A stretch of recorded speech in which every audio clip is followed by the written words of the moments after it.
Hello guys, hello. This is for Libra. Okay Libra, welcome dito sa aking channel, Kapalaran 888. Welcome. Alamin natin kung anong messages, vibration, gabay, energy para sa lahat ng Libra.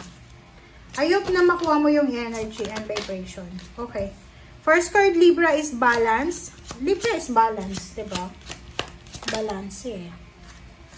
Let go. Wow. Alright. So, first, 2 cards tayo, Libra.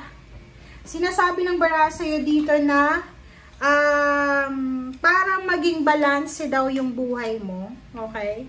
Para maging balance yung buhay mo, kailangan mo daw na i-let go ang lahat ng mga dapat i-let go sa buhay mo.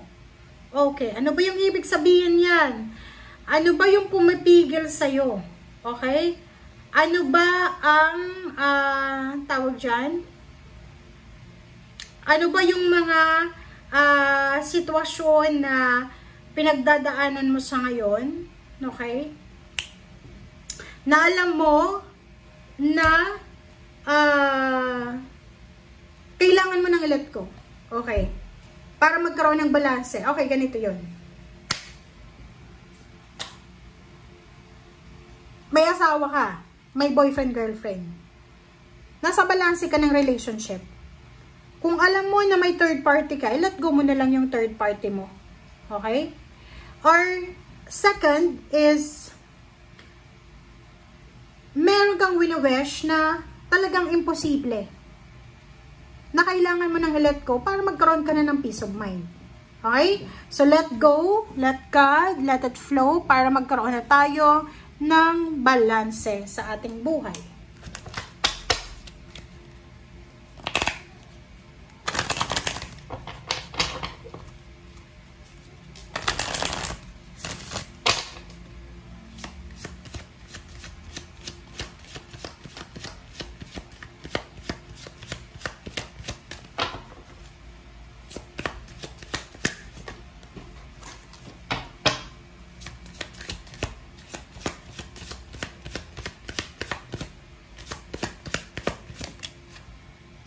Okay, reverse na focus on the positive po, diba?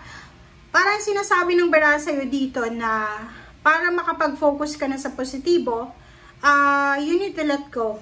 Kasi naka-reverse siya, so ibig sabihin, sinasabi ng bara sa'yo na parang masyado kang negative, Libra. Masyado kang nag-iisip ng nega, masyado kang nag-iisip ng mga bagay-bagay na hindi maganda. So, oras na para i-let go mo yung mga negative thoughts mo yan, emotion, relationship, or kung ano pa man, para magkaroon na ng balanse. And step into your power, Libra. So, as a Libra, balanse ka naman talaga eh. Justice ka. So, sinasabi ng bara sa'yo na oras na para gamitin mo yung pagiging Libra mo. Okay? Ikaw mismo, diba? Parang sinasabi sa'yo ng baraha,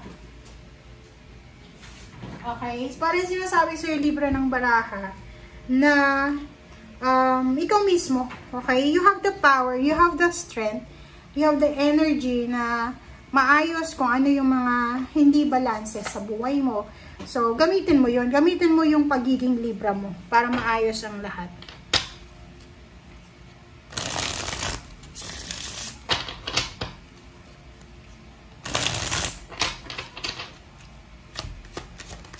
Okay.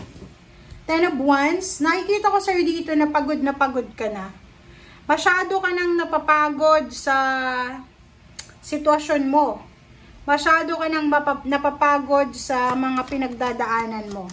So, siguro para magkaroon ng balanse, ano ba yung pinaglalaban mo na nakakasakal na, nakakapagod na? Siguro oras na para i-let go mo. Okay? Emperor. This is power and strength. Sinasabi ng baraha na you have the power, you have the energy, you have the strength para gawing balanse.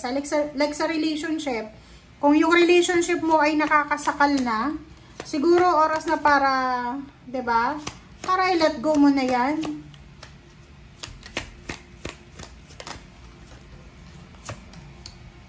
Okay, 'di ba? Pagod na pagod ka na eh. nakikita ko dito, pwedeng parent ka, mother or father, na nahihirapan ka ng balansehin yung pamilya mo, okay? Nahihirapan ka ng hanapan ng balanse yung anak mo. Like, halimbawa, yung mga anak mo pasaway, or may anak kang pasaway. So, parang sinasabi ng bara sa'yo na hirap ka na, okay?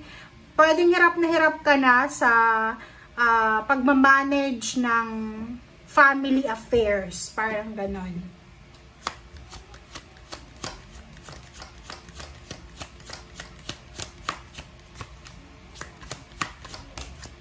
Alright, next is Ace of Cups. If you're single, looking for a relationship, there's someone na posibleng magkaka-interest sa'yo ngayong December, or may mga posibilidad na makatagpo ka ng tao na magpapakilig sa'yo. Pero then, sinasabi ng baraha, pwedeng may mag-offer sa'yo ng business or collaboration. Pwedeng may mag-finance sa business na gusto mong simulan. And sa relationship, guys, doon sa mga Libra na naghahanap kayo ng mayaman na relationship or mayaman na company, mataas na sweldo, sinasabi ng bara sa'yo dito na possible na mahanap mo siya, but kailangan mo talagang hanapin kasi hindi siya husang lalapit sa'yo. Ang possibility dito, if you are single Libra, makakatagpo ka daw ng relationship na talagang magiging sa'yo, stable and secure sa ibang bansa or ibang lahi siya. And at the same time, yung victory and success sa usaping pera, ang isa daw sa mga posibilidad na makukuha mo is, yun na nga, eto ay possible na taga-ibang bansa.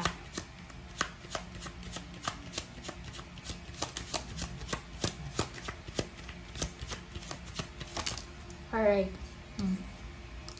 7 of Cups and 7 of Wands. So, nakikita ko sa'yo dito, merong mga Libra na talagang may mga relationship kayo na kailangan nyo ng i-let go, pero pinaglalaban nyo pa rin. Meron kayong mga actions na ginagawa na hindi na pwede, pero pinaglalaban nyo pa rin.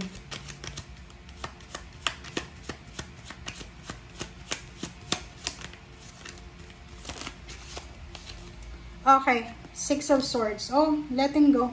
So, ibalik lang natin yung first 2 cards dito. Same lang naman yung message niya, na parang sinasabi sa'yo, Libra, na you have choice, you have options, na proteksyonan ng sarili mo. Paano mo paproteksyonan ng sarili mo sa mga tao, sitwasyon, pagkakataon na toxic na? Withdraw yourself. Alisin mo ang sarili mo sa sitwasyon, or sa pagkakataon, or sa lugar na alam mo na nakakasira na ng mental health mo, ng physical health, ng emotional health. Okay? And you need to fight for your dreams. Okay? And for yourself. Thank you, guys. Bye!